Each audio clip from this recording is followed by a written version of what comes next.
let's start with, what do I talk about history has predicted this? Well, think about it in this frame. So humans, we progress, right? 300 years ago, the whole world was dirt. We had no skyscrapers. We had no spaceships. We had no satellites.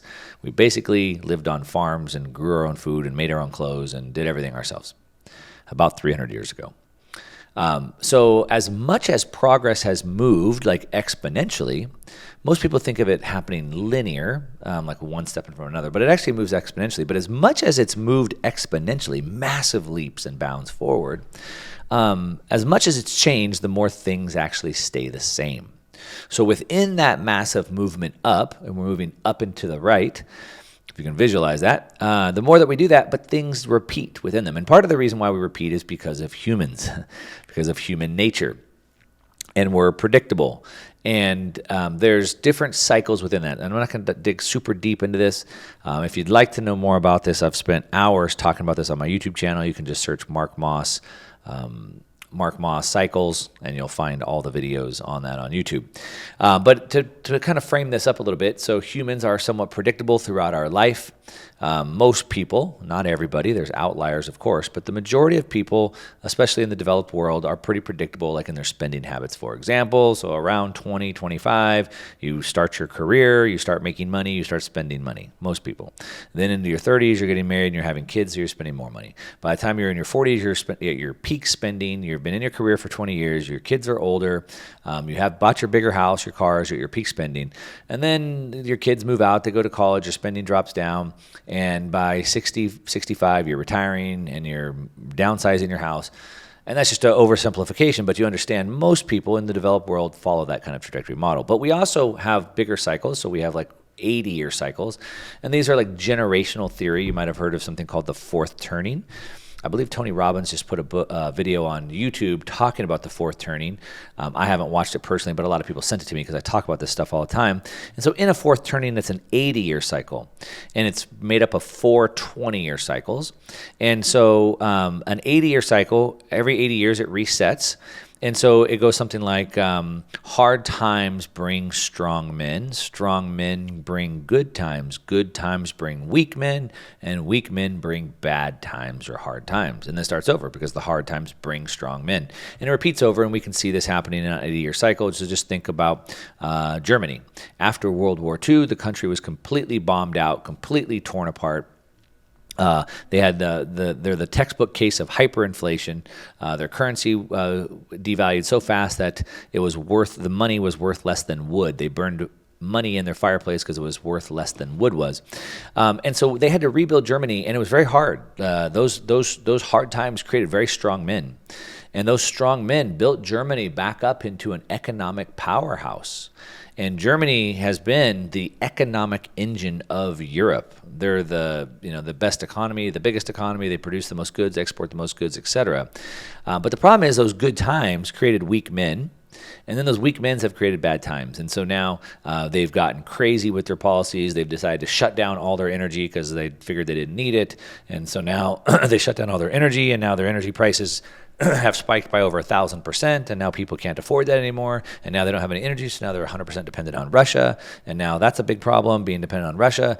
Now they only want to work 30 hours a week, and they have all these social programs, and the whole country's falling apart. These weak men have created bad times. And unfortunately, per this generational theory, those bad times will get so bad that eventually strong men will have to rise up to rescue them out of that. So it's on an 80-year cycle. And so on an 80-year cycle, you can see there's something called a regime change or a populist uprising every 80 years. And so about 80 years ago was the end of World War II. So there was regime change. We had Hitler, right? Mussolini. And in America, we had FDR and the New Deal. That was a regime change. 80 years before that, Karl Marx wrote the Communist Manifesto. It led to the largest revolution in European history. So that's every 80 years. Now, 3 times 80, 84 is really the time frame. 3 times 84 equals 252. So on a 250-year time frame, and this is the big one that we're on right now, every 250 years, there's a political revolution cycle.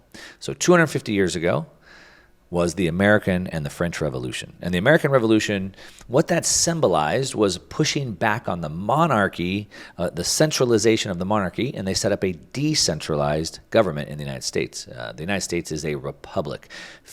Not at the time, but it's 50 independent states, a decentralized government instead of a centralized government. 250 years before that was the Protestant Reformation, and that symbolized the same thing, pushing back on the centralization of the church and state and going back to an independent path. And so every 250 years you see this pendulum swings between centralization and decentralization. Now, we are right now, we just celebrated 4th of July here in the United States. We're 250 years past the last pendulum swing, and we are right now at peak centralization. Now I want to continue to break all of this down for you, show you what's going on in the world and how it demonstrates we are in that cycle. Most importantly, where we go next. All right, so that's a 250-year political revolution cycle. It's like a pendulum, and it swings back and forth, and it peaks out at peak centralization. Think central planning, think globalization, and then the people reject that. They don't want that anymore. It went way too far, and then the pendulum swings back the other way towards decentralization, and eventually it goes too far, and it swings back the other way. And so I've just walked you through the last 500 years of history, and it tells us that right now, today, that we would be at peak centralization, and that people would reject that peak centralization and the pendulum would swing back. So it tells us that. Now, I think it's apparent for anyone that has half of a brain and one eyeball open that we are at peak centralization. The world has never been so centralized. The world has never been so centrally planned. And so we have the World Economic Forum and the World Health Organization and the World Trade Organization and the World Meteorological Association. We have the IMF and we have the UN. And on and on and on and on. We can go through these, but these are all global NGOs, non-government organizations that basically set the policies for the world. The World Economic Forum setting the policy for the world and what they call stakeholder capitalism. So that means that private businesses should get together with governments and control the world. Not up to democracy, not up for you to vote, but rather to be controlled by them, by the rich, by the elite. That's the World Economic Forum's plan. So you can see that. I don't need to go deep into that. Again, if you want to get more, go watch my videos. I've broken this down extensively. Or I might also recommend read their books. Go to the World Economic Forum website. Go to their website. See what they say. I don't like to repeat what they say because then people think I'm crazy and I have a tinfoil hat. So rather than me try to tell you what they're saying, I would just recommend that you go read it for yourself. But then I'm going to warn you, don't repeat it because then you're going to look like a crazy person. But go to their website, where it talks about that we want people to eat bugs. And that's real. We just saw actually Nicole Kidman, yes, the famous actor, used to be married to Tom Cruise, just made a commercial for them eating bugs. That's their plan. They want us to eat bugs because, cows are bad for the environment, they say.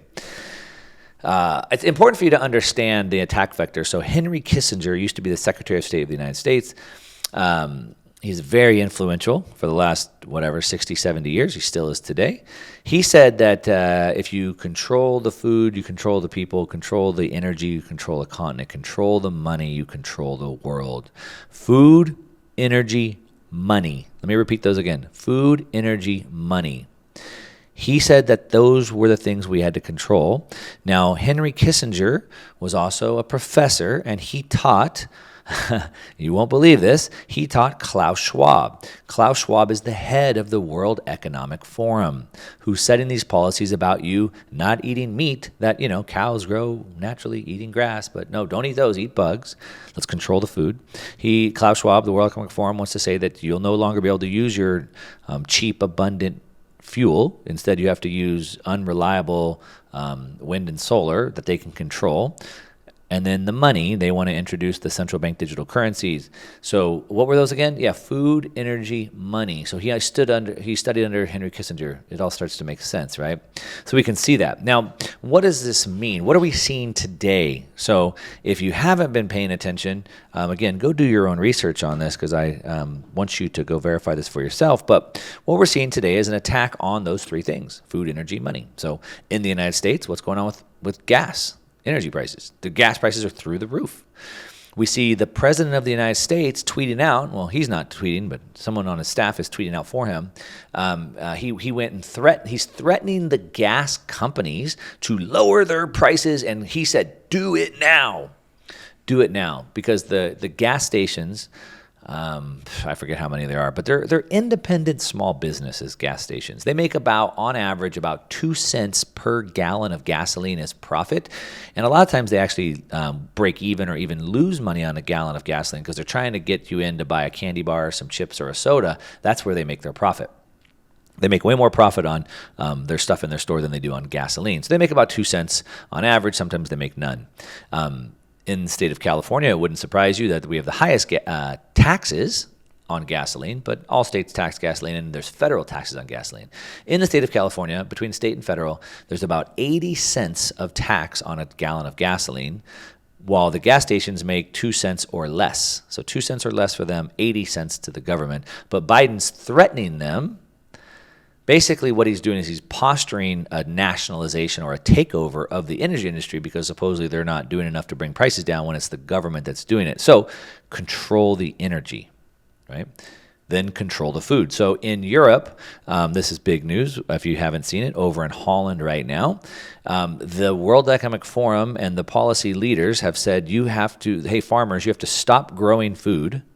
You have to stop raising cattle because it's bad for the environment. Because per their estimates, the world's going to be destroyed in 100 years. The temperature could be between 1 to 4 degrees hotter. The seas could be up to 3 feet higher in 100 years. Now, I don't know if these people have ever been to Arizona.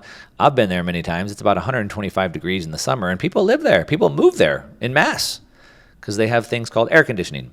So maybe it happens, maybe it doesn't. They've been wrong on every single projection they've ever made, but maybe it happens, and maybe the temperatures do go up by 4 degrees, and we have to get an extra air conditioner in 100 years. But today, the world is going through mass starvation. As a matter of fact, on the United Nations website yesterday, the UN put up an article saying why hunger is a good thing. I covered it in one of my YouTube videos. It got so much pushback, they actually took it down. I was on Fox Business News earlier today, and we covered it on there. But they want to control the food. So they said, per the UN, almost 1 billion people, the number's up 300% in the last 24 months, almost 1 billion people could starve to death. That's per the UN. Almost 1 billion people, and there's less than 8 billion in the world. So at a time when 1 billion people could starve to death, they're telling the Dutch farmers that they can't grow food or raise cattle anymore. Well, why would they do that? Wouldn't you think that they would try to get as much food? Now, I'll have you know that in Holland, they're major exporters of food for the rest of the world. They produce food for the world. So at a time when all these people are going to starve to death, wouldn't they want to get more? But no, they don't. Now, the Dutch farmers are not happy about this, and so there's massive protests, kind of like we saw in Canada with the truckers. So now these Dutch farmers, they've put their tractors all over the road. I saw they went and broke into the Air Force Base and using their tractors pulled out a jet, and they're blocking roads with the jets. They're blocking the airports with their tractors. They're blocking the borders. They're blocking, even the fishermen now are blocking the ports. Said, fine, you're not going to let us grow our food? You're going to take away our ability to feed ourselves and feed our families? That's always the breaking point throughout history. People can take a lot of abuse. We can take a lot of pain. But when you can't eat or feed your family, it falls apart. And so now we have 1 billion people that are about to starve to death, and now they're shutting down even more food, and the Dutch farmers are over it. But that is only the beginning.